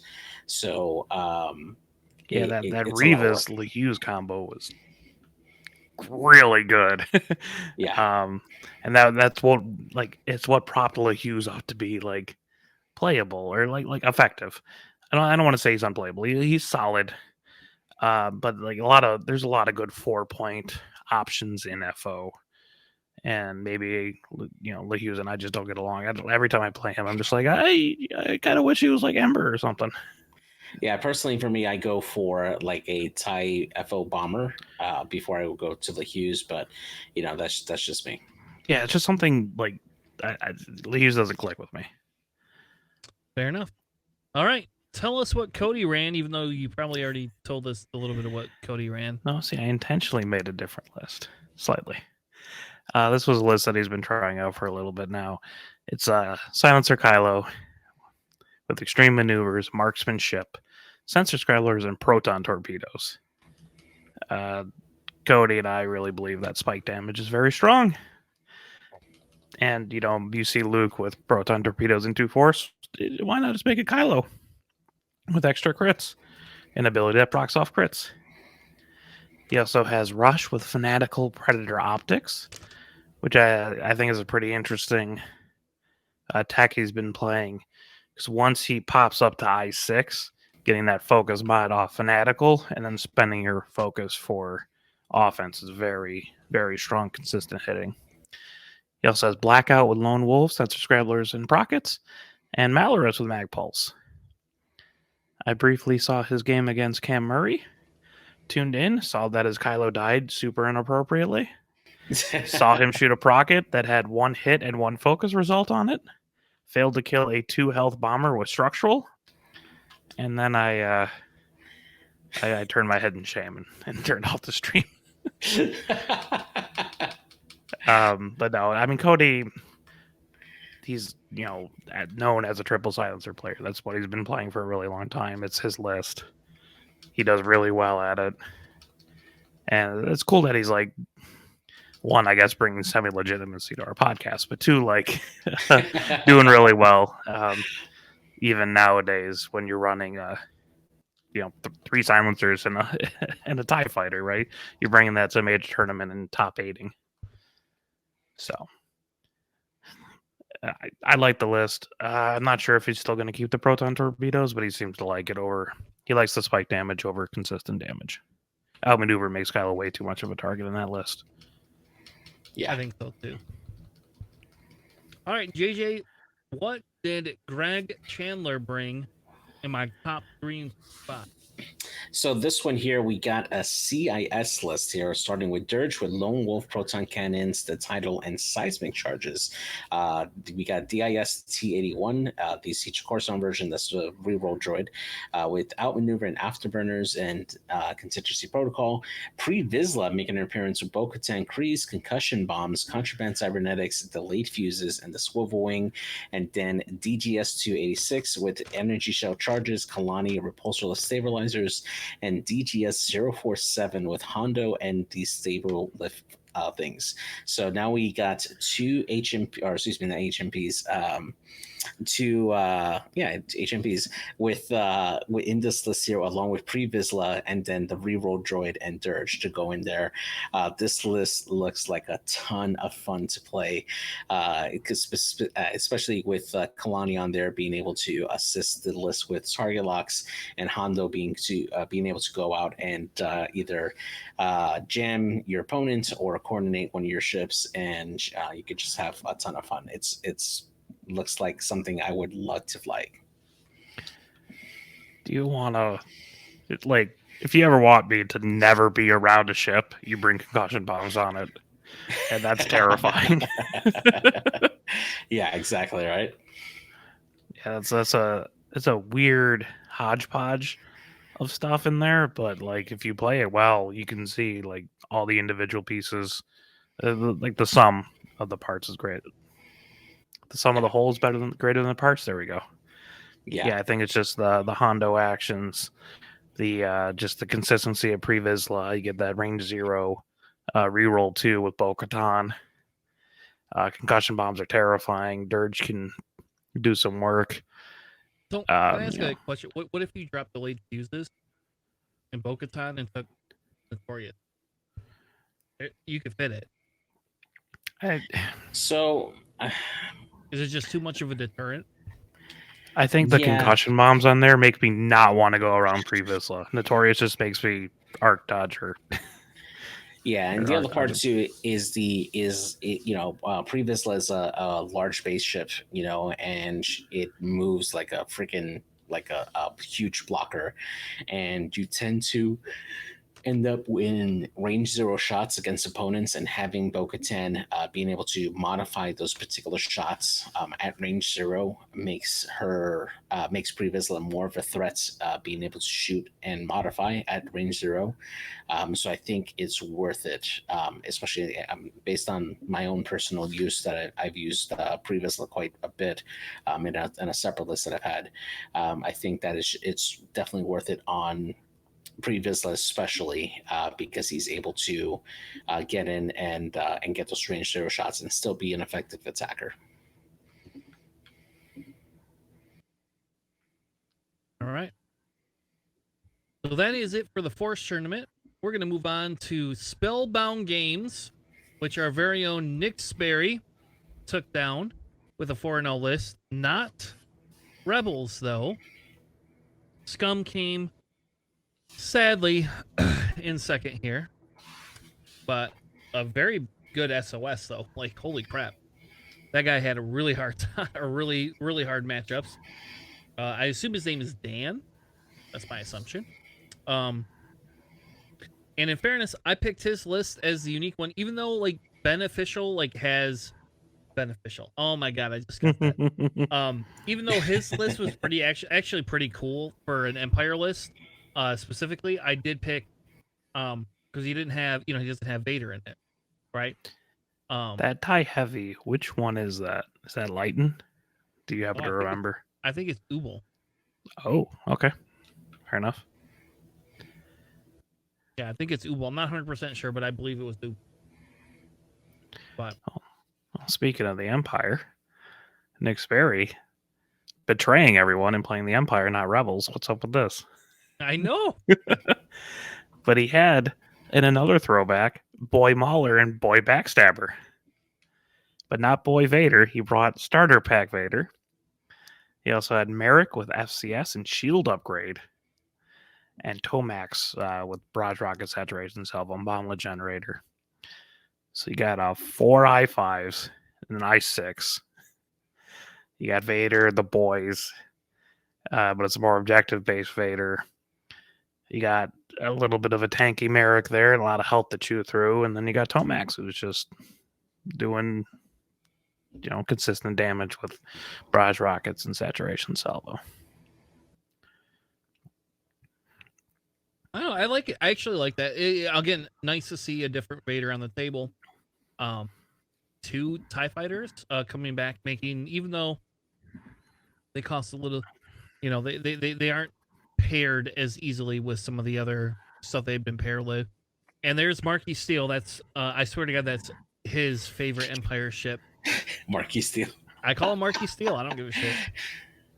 I'm gonna call him that. Would you like me to call him Marky Mark? I would love for you to call him Marky Mark, honestly.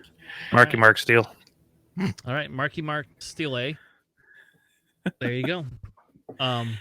With the shield upgrade and the FCS, it's bare bones, but really, do you need anything else? Marksmanship, but yes, that's very strong. It's just the extra health. I don't know. I like it. I think it's a really cool list. JJ, the boys are still good. They're not like less effective than they were last season. Nothing changed.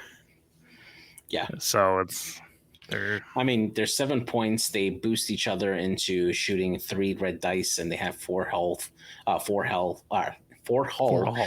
and they have afterburners, which allow them to be very, very good, fast, and effective ships to get into a fight very fast.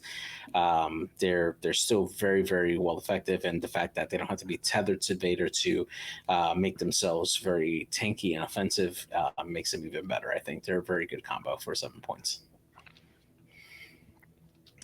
All right, JJ, tell us what the next list is that we're going to cover for this event. All right. So next one here is the Scum list, the runner-up. We got Fenrau with Burnout Thrusters, Beskar, and Fearless. We got Bosk with Marksmanship, Expert Handling. Quinn Jest in the M3A with Ion Cannon and Burnout Thrusters. Manaru with R5P8, Agile Gunner, Contraback Cybernetics, Notorious, and Punishing One. And then last but not least, Dirge with Sync Laser Cannons, Contraband Cybernetics, and Marksmanship to round off the list. It's a very decent list here, being able to have a lot of firepower between Fenrau, Manaru, and Dirge, and then Quentin Jost being able to help out with that Ion Cannon and Burnout Thrusters, a nice addition to that particular ship to make it go fast if it needs to. Boss being that cheap I4 2-point ship with Expert Handling and Marksmanship, just being able to go out and claim objectives. And if you happen to get that bullseye lined up and get that crit through, that's just going to be bonus damage for Boss there to punch through. So really good list here for Scum, and glad to see more variety in Scum so far. I don't like sync laser cannons on Dirge, though. Yeah, I like proton cannons more. I absolutely agree with you. But hey, I mean, if it works for them. That Quinn Jass is it's a really strong objective getter, because Quinn Jass's ability is that you can just gain a disarmed recover a charge, so you can just burn out thruster every round if you wanted to. You are speeding around the board to pick up other objectives. Yeah. So it's pretty well equipped, I would say, for like what it is for like an objective ship. And then it's interesting that they went with the Notorious choice on Manaru instead of like a Gar-Saxon gunner. Yeah, a little bit different. Like I like Gar-Saxon better, but I could see why the Notorious is like, hey, don't shoot me, and he's like, either if you shoot me, you're gonna get punished. If you don't shoot me, I'm gonna punish you, because I could just like get in range 1. I think it's like a prop to say, come shoot me, please. If not, sucks to be you. Yeah. I don't know. It's okay. I agree with you. I like Gar-Saxon better, but that's just me. All right, next store champ that we're gonna look at is Ease Games. The winner was Tequilasaurus Rex. Congratulations. Hopefully you were not drink when you were on this. A celebratory drink. A celebratory drink. I don't like tequila, so I don't like more props to you. You can have all the tequila. Running, I believe this is an identical version. Yeah, it's Jeremy Chambly's list. Of Chambly's list. So, we're not going to cover it. Like, it is there. It's Luke, Han, Fen, and Keo. Obviously a well-known commodity, does very well. And I do wonder if that chopper crew kind of solidifies the discussion between Trickshot and this chopper. Like, some of me wonders if this Han is a little bit better without the Trickshot than not, because you can avoid the inevitable blocks once in a while with it. So I like free engine upgrade on Han. I just love it. It's my favorite.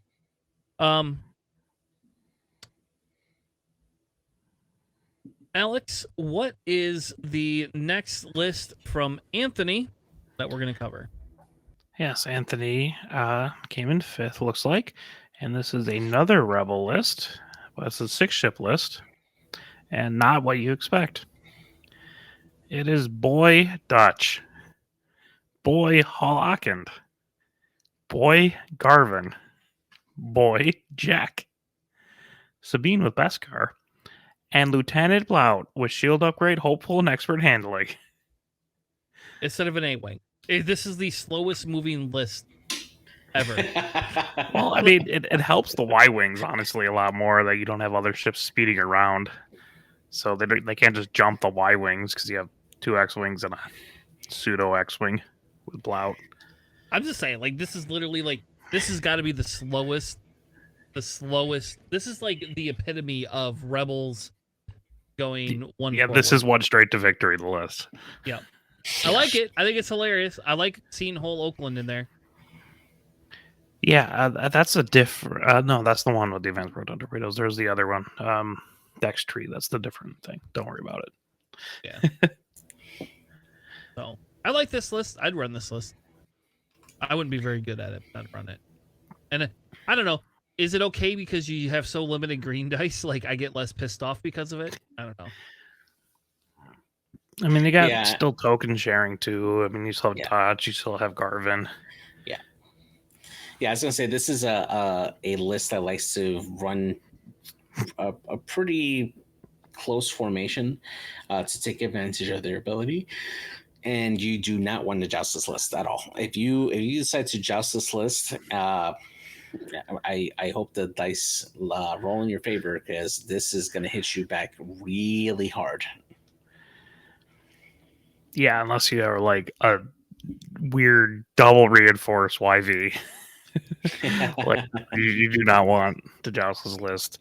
They're going to one straight to victory until you're close by. Then they're going to 3 straight in range 1 and shoot you with 4 advanced proton torpedoes. So yeah, something is dying. Hopefully. No, something will die. It will die. All right. The next one that we have is Gamers Heaven. This one had a top cut for it. So they had more than 16 people. So they did a top cut of 4. And there is a lot of Rebel again, but there was some interesting lists inside of here to look at. There was 2 4 and O's, which I'm not 100% sure how that works. Actually, like maybe someone got the pair up. And it has to have, right? That's the only thing I can think of. Like you would think that they would have gone against each other, or we would see 2 draws in here. Or, yeah, true. Good point. So I don't know how that one worked. I'll be honest with you, but it's there. So, but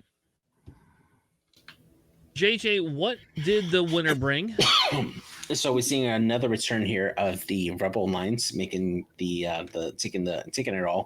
We got Boy Luke here. We got Boudica standard loadout here. Actually, I'm sorry, not standard loadout. We got Beskar reinforced plating, elusive, and clan training on this one. Whole Oakland with the Battle of Yavin version. Yvonne Verlaine in the Y-wing making a return here with R4 astromech, concussion bombs, and dorsal turret. Keo Menzi with elusive and cluster missiles, and Sabine Wren with Beskar reinforced plating. This one's actually a little interesting, I would say, because it's not something that on paper you think that has a lot of attacking power. I think this is probably more of a objective contesting list there, but it's interesting because you do have the ability to have that potential for spike damage with hull, with dorsal, and advanced proton torpedoes potentially, and with precise astromech, and then Yvonne Verlaine being able to spend that focus to boost the agility of one of the other ships that's around them. So it's kind of interesting to see how this list went all the way 4-0 undefeated. And my guess is that they definitely played the objective game very, very well and was able to contest a lot of objectives and win it. Yeah, I have no idea what I would even begin to shoot in that list. I mean, hopefully they serve me up, Luke, but like, I don't know. Whatever ship is the closest, I think is whatever I'm going to shoot in that one. It's weird. Yeah. Sounds like somebody needs to put that on the tape. JJ, Hey. your. Yeah, I could run that. I could see this is a JJ list. There's no B wings, but just pretend the Y wings are B wings. Yes. All right. The next list we have is from Obi-Wan, who is one of my favorite people. I love that guy a lot. But Obi-Wan ran a Republic list that is a little bit different, but has a lat in it. Alex, what is going on here? And do we see a new astromech we've never seen like run before? I don't know what's going on. I mean, this is a weird list. Okay, it's interesting. So it's 7B Anakin. He's got Shattering Shot, Crack Shot, and Shield Upgrade. Don't want any Astromechs. Don't need Astromechs. Rick Ale with Daredevil, Lone Wolf, and R2C4. That is the one that lets you spend your evade, essentially as a focus token. Contrail with Crack Shot, Delayed Fuses, the best config, and Proton Bombs. And then Hawk in the lat with Dedicated, C3PO, Novice Tech, 7 Fleet Gunner, and Agile Gunner. Yeah. Yeah. I don't know. That's a real expensive lat. Yeah. I mean, it has like the defense, some defense in there, right? With the C3PO, but also you have like Dedicated. So if you shoot at it, it doesn't have agility dice for the C3PO rerolls. But like if you have 7 Fleet Gunner, then you only have 3 ships that are shooting. And if Anakin's range 1, it doesn't matter. Like if Regale's range 1, it doesn't matter. So you're using it for contrail. It's kind of awkward, but it hits really hard with Rick just not having, like if he had a focus token, you can use it for defense if you spend your evade. I don't know. It's not a Republic list I would run. Yeah, you gotta think it's like instead of running Obi-Wan, you're running, the Rick Olay, right? Like instead of having 2 of the CLT Jedi, you have 1 CLT. Oh no, you have none because you have Rick, because they Right. lower Rick in points. So I don't know. Like it's interesting. This is like the Duncan Howard. Like somebody retook Duncan Howard, which Obi-Wan he's been running that a version of this list for a while, like in some way, shape, or form. Yeah, I don't know. I mean, Because you can't really consider this an ace list, right? Like it's not No. technically an ace list. I mean, I could see how it could be effective because it hits really hard. But if they just jump that lat, that's 6 points you give up. Yeah. And Contrail ain't gonna bail you out on a lot of it. You're really leaning heavily into 7B Anakin. And you have to be really good at the game in order to lean real heavy into 7B Anakin like that. Yeah, my guess is that I feel like Hawk is the trap, and they have a timer on how fast they can eliminate anybody that goes into the trap, right? Because you if you put Hawk in the center of the board and you have Anakin on one side and Ricola on the other side, and they decide to go towards your lat, that Daredevil boost from Rick Alway is very, very good. Being able to modify your dice with Lone Wolf and R2C4, which if you're not aware what that does, R2C4 allows you to spend your evade token to change a focus result into a hit result. It allows Rick to be more aggressive and still have that mod available on offense. And if your opponent's just trying to focus down onto your Hawk or to any other ship and not take any shots at Rick actually already has that mod there, which will allow him to get that passive mod. So there's potential for this list there. You want your opponent to try to fall for that trap of going after Hawk, and it also allows them to essentially that also activates Hawk's the Lat's ability for the rerolls with their chassis ability. So you're getting pretty accurate shots back into the attackers of the Lat, and if you don't kill that Lat within that first strike there, you're going to be in a world of hurt. All right, let's move on to the next one. Atomic Games. Definitely. This one, there's a unique CIS list, right? Like, and we're going to cover that. And so here they had another top cut of 4, which again, just this is all I don't know. That's a whole different discussion because here we have some IDs, obviously, like Zach and Snakeorama ID'd in the last round, because they knew they were both going to make cut. So there's where you don't have any 4-0s, but and it's probably a good thing they did because there's so many other 3-0s or 3-1s. So anyway, I don't know, and that brings back the discussion of that we at some point we might want to have again with IDs. I know we had that a couple weeks ago, but here you can see where there is an issue in terms of how it affects all of the others down the road. But Alex, tell me what Locayan brought. Yes, he brought a Republic list. SOC Anakin, SOC Oddball, SOC Wolf, Padme with marksmanship, passive sensors, and proton torpedoes, which is what Paul Heber ran, and then Rick Ale with Daredevil, Ion Torps, and R2C4. And is Ion Torps just so that you neutralize somebody so that Wolf and Oddball can kill them? Is that like and if he does neutralize them with the Ion Torps, like, I mean, at some point though, like, depending on what the ship is, like, is Oddball and Wolf just gonna kill him anyway? I don't know. Like, do you need the Ion Torpedoes? Because he's just gonna die. I mean, there's not much else you can put. You have 4 points left over when you put on like Daredevil and R2C4.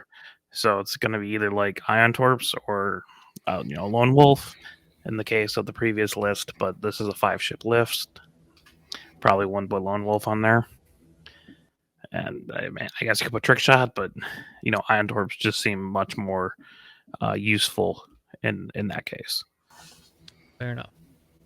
And the runner-up list, which happened to be my choice of unique lists for the tournament, was a CIS list with three bombardment drones with cluster mines and delayed fuses.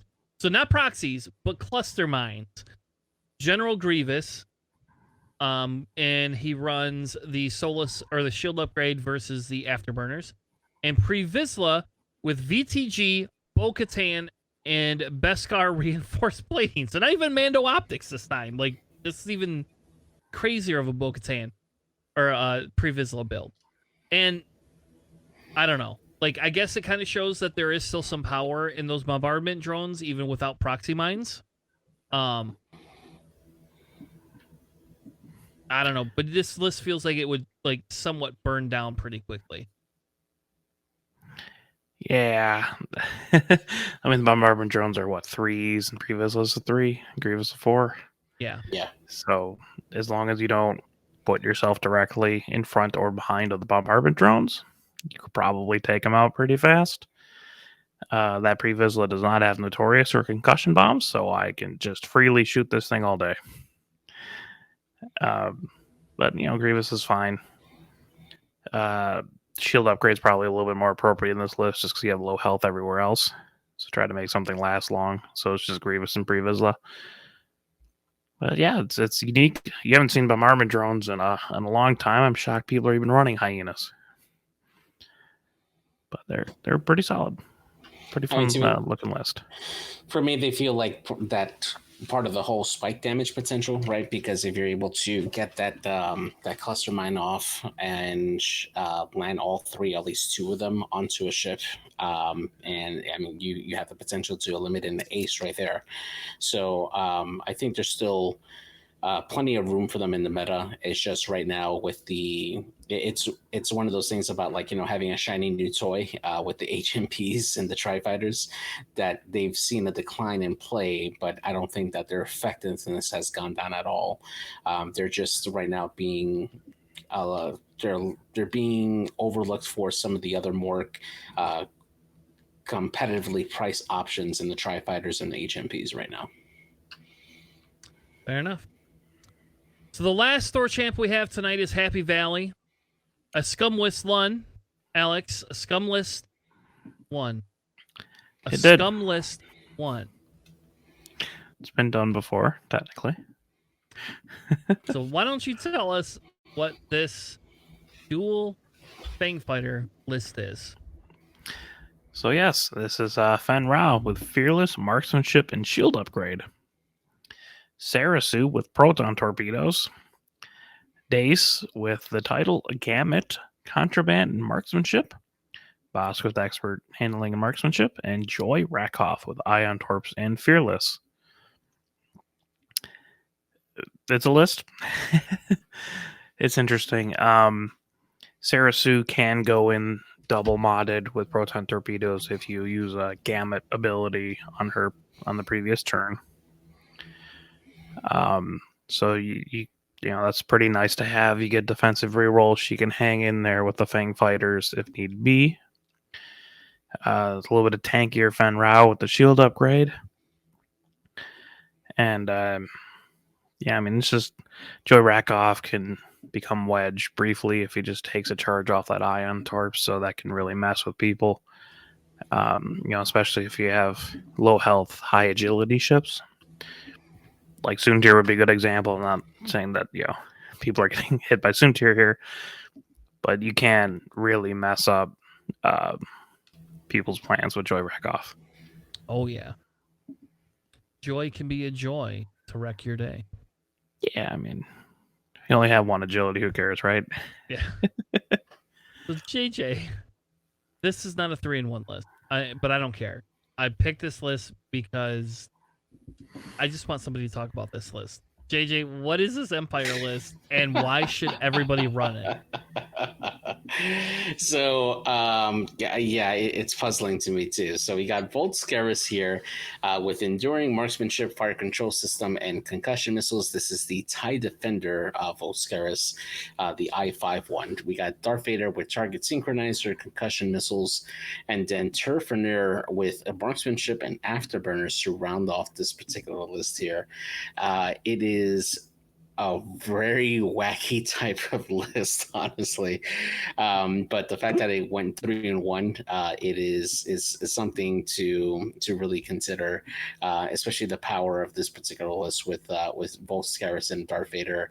Now, if you're not familiar with Volt Scarus, essentially Volt can take an action to recover a charge, and then at the start of the engagement phase, it can take an action before everything shoots. So if you're able to put yourself in a position to set up Volt Scarus to potentially arc dodge with a barrel roll or boost it to a range one shot, Volt Scarus can be very good. The enduring on this makes it less susceptible to crits, but if it does end up taking a crit, it can take a red focus if need to, and then clear it out with a blue on the following turn, and just punish really, really well. I think this is a interesting list for sure. Vader being equipped with concussion missiles and targeting synchronizer is interesting. I mean, it does enable Volt Scarus to shoot the concussion missiles without a target lock. But yeah, seeing these defenders and Turfin here, definitely really interesting. A lot of like post activation actions that are available for this list. I don't know. Like, I think I would lose handedly if I ran this list, but I mean, yeah, congrats to, Jazzy Dad here. Like, good job. Like, this is definitely out of my skill set. I'm sure the 2 wins he had where people look at that list and they're like, yeah, sure, you could win. I concede. double defender and interceptor. Why not? I don't know. Sounds fun to me. Well, all right. Well, thank you all for joining us tonight. We'll be back next week with another episode of Planning Phase Syndicate. There will be a tournament next weekend at Eternal. If you live in Michigan and want to join us, the rumor is there will be 1 million people there from all over, I guess, from Canada and Ohio. We'll see. I'll believe it when I see it. But there is if you're in Michigan. Otherwise, if you're in Michigan and you want to go into Muskegon, 8/6 we'll have our next tournament from there. Yeah, I know you'll be there, Desi. So I don't know. Maybe you can send me a private message. I may or may not want some of that Canadian whiskey that I can't get here in the States on the cheap. You should totally bootleg that for us. And that would be amazing. So I'm just saying, if you would like to send me a private message, and I'll see how to get you some cashola for that. Possibly. Strong U.S. cash. Good, Yeah. good economy cash. Yeah. Get him some loonies. I do kind of want a couple loonies, but With the Anyway. toonies. anyway, if you are coming, Desi, do definitely hit me up, and it will be fun to see everybody. I'm still 50-50. I am supposed to go, but depending on everything with my daughter, Tuesday will depend on whether I make the journey out there or not for it. So with that being said, thank you all for joining us. We'll be back next week, 9 p.m. Eastern, with another episode of Planning Phase Syndicate. Thank you all, and have a good night. Have a good night, everybody.